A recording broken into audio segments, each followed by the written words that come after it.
આપણે રેસ્ક્યુ કરીએ ને અને એ આપણા હાથમાં હોય એટલે આ રીતે એનું પેશાબ હોય, એનું અઘાર હોય, એ છોડતો હોય કે એની ગંધ દ્વારા આપણને થોડુંક ડર્ટી ફીલ થાય, ગંદુ ફીલ થાય, એટલે આપણે એને છોડી દઈએ એ રીતે. જય મહાકાળી આપશોને, હર હર મહાદેવ. અત્યારે છે ને એક ફોન આવ્યો હતો કે ઘરની જે અડારી જે છે એ ઘરની અહીંયા અજગર આવી ગયો છે. તો કંઈક 4 એવું તેવું વીનતેલા કાકા, તો પછી એમણે કંઈક હાથમાં અજગર આવી ગયો. આપણને ટેલિફોનિક જાણ થઈ એટલે આપણે પહોંચી ગયા. તો વિડીયો મેં બન્યા રહેજો. અત્યારે અજગર છે એ લાકડા આ મૂકેલા છે ને કંઈક ચારો છે ગાય ભેંસનો એની અંદર છે. તો આપણે ફટાફટના અંદાજમાં એને રેસ્ક્યુ કરીએ અને પછી તમને આખો વિડીયો બતાવીએ, જાણકારી આપીએ. તો મળી ગયો છે અજગર મિત્રો, આવી રહ્યો. પ્રમાણમાં બહુ મોટો નથી, નાનો એવો અજગર છે, આપ જોઈ શકો છો. તો અત્યારે એને આપણે દેખી લીધો છે અને બહાર પણ કાઢી લીધો છે, આપ જોઈ શકો છો અજગરને.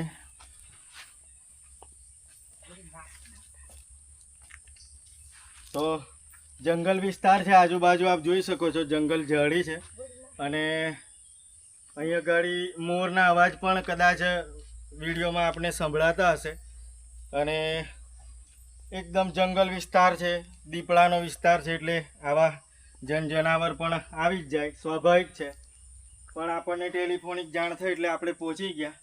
તો અજગર પ્રમાણમાં નાનો છે પણ અજગર એ અજગર. જેને બીક લાગતી હોય, જેને આ વસ્તુથી ગભરામણ છૂટતી હોય, એટલે સીધી વસ્તુ છે કે ઘર નજીક આવું આવી જાય એટલે આપણને ફોન કરતા જ હોય, તમે રો, તમે પરારો. તો એને આપણે રેસ્ક્યુ તો કરી લીધો છે. જો કે અજગરમાં કયું ગભરાવા જેવી વસ્તુ નથી હોતી. કોઈ ઝેર આવે કે કોઈ આપણને નુકસાન થાય. મોટો હોય તો કદાચ આપણને એ સામો આવે તો કદાચ આપણને બીક લાગે, પણ નાનો હોય એટલે કંઈ એટલી બધી વસ્તુ ના બને કે બીવાય કે થાય, ગમે તે ટૂંકમાં. એને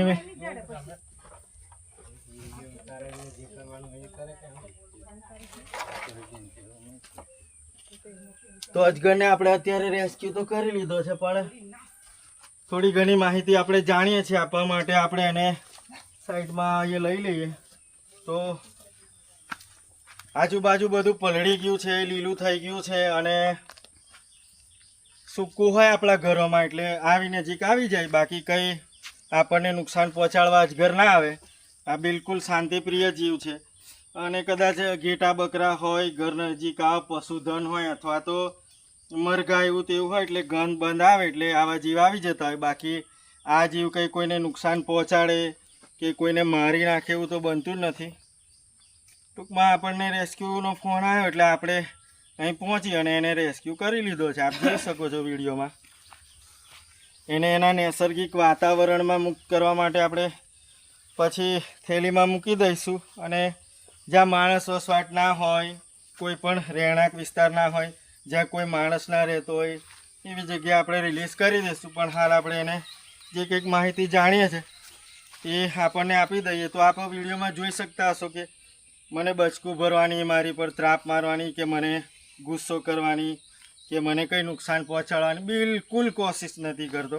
અવેરનેસ માટે, જનજાગૃતિ માટે આ વિડીયો બનાવી રહ્યો છું કે આ જીવને મારવો ના જોઈએ, કે મારવો ના જોઈએ એની સાથે સાથે બીવવું પણ ના જોઈએ. કોઈ પ્રકારનું આપણને નુકસાન આના દ્વારા છે જ નહીં, આપ જોઈ શકો છો. એવું નથી કે મેં શૂઝ પહેરેલા છે, બૂટ પહેરેલા છે એટલે એ મને નુકસાન નથી કરતો, પણ એ ધારે તો બચકું ભરી શકે છે. પણ આપણે એને બિલકુલ શાંતિથી, કેરફુલી એને નુકસાન ના થાય એ રીતે રેસ્ક્યુ કર્યો અને એને ગુસ્સો ના આવે અને એને બી ના જવાય એ રીતે આપણે રેસ્ક્યુ કર્યો. એટલે શું છે કે એ આપણની પર ત્રાપ મારે કે દાંત મારે, એવો ગુસ્સો કરે એવી કોઈ કન્ડિશન બની જ નહીં રહે, આપ જોઈ શકતા હશો વિડીયોમાં. તો આપણી બાજુ, આપણી ડિસ્ટ્રિક્ટમાં અજગરને કયા નામે ઓળખે છે, આપ કયા ગામથી, કયા રાજ્યમાંથી, કયા જિલ્લામાંથી આ વિડીયો જોઈ રહ્યા છો અને આપણી બાજુ શું શું આની માન્યતા ગેરમાન્યતા છે આપ જણાવજો. એ પોટી પણ કરી રહ્યો છે, આપ જોઈ શકો છો. આ રીતે કોઈ પણ જીવ હોય એ આપણે રેસ્ક્યુ કરીએ ને અને એ આપણા હાથમાં હોય એટલે આ રીતે એનું પેશાબ હોય, એનું અઘાર હોય, એ છોડતો હોય કે એની ગંધ દ્વારા આપણને થોડુંક ડર્ટી ફીલ થાય, ગંદુ ફીલ થાય, એટલે આપણે એને છોડી દઈએ. એ રીતે આનો કોઈ બીજો જીવ હોય, દાખલા તરીકે કોઈ માંસભક્ષી પ્રાણી હોય, દીપડો હોય, વાઘ હોય, સિંહ હોય, આને શિકાર કરવા જાય તો આ જીવ આ રીતે આવી ગંધ અને આવું લેટરિંગ છોડતા હોય છે. પણ માણસના હાથમાં આવે કે માણસ અમારી જે રેસ્ક્યુઅર હોય એના હાથમાં આ રીતે આવે તો પણ આવી વસ્તુ બનતી હોય કે આવી રીતે પેશાબ છે, લેટરિંગ છે, એની ગંધ છોડે. એટલે આપણે વિડીયોમાં જોયું કે એ કેવું એનું અઘાર છોડ્યું, એનું લેટરિંગ એવું બનતું હોય છે સામાન્યપણે. તો હવે જે અજગર આપણે અત્યારે રેસ્ક્યુ કર્યો, બિલકુલ એને નુકસાન ના થાય, એના દ્વારા આપણને કોઈ નુકસાન છે જ નહીં. પણ લોકોની માન્યતા છે એટલે આપણે બોલાય પણ ના, પણ કહી દેવાય કે કોઈ નુકસાન આપણે એના દ્વારા થયું નહીં, ને આપણે પણ એને નુકસાન ના થાય, કોઈ પણ જાતનું એને વાગે ના, ઈજા ના થાય, એ પ્રમાણે આપણે રેસ્ક્યુ કરી લીધો. હવે એને એના નૈસર્ગિક વાતાવરણમાં મુક્ત કરવા માટે આપણે આ થેલી માંગી લીધી છે અહીં ઘર માલિક જોડેથી. અને નૈસર્ગિક વાતાવરણમાં જ્યાં માણસ વસવાટ ના હોય, કોઈ પણ જાતનું અવર જવર ના હોય, અવાવરું જગ્યા હોય, નોન રેસિડેન્ટ એરિયા બિલકુલ હોય, એવી જગ્યાએ આપણે મુક્ત કરી દઈશું. તે પહેલાં આપણે આ થેલીમાં એને મૂકી દઈએ. તો વિડીયોને બને એટલો શેર કરજો, બીજા લોકો સુધી પહોંચાડજો. ચેનલને સબસ્ક્રાઈબ કરી લેજો, ફોલો થતું હોય ફોલો કરી લેજો. બાકી વિડીયોને લાઈક, કમેન્ટ, શેર કરવાનું ભૂલતા ના. Thank you.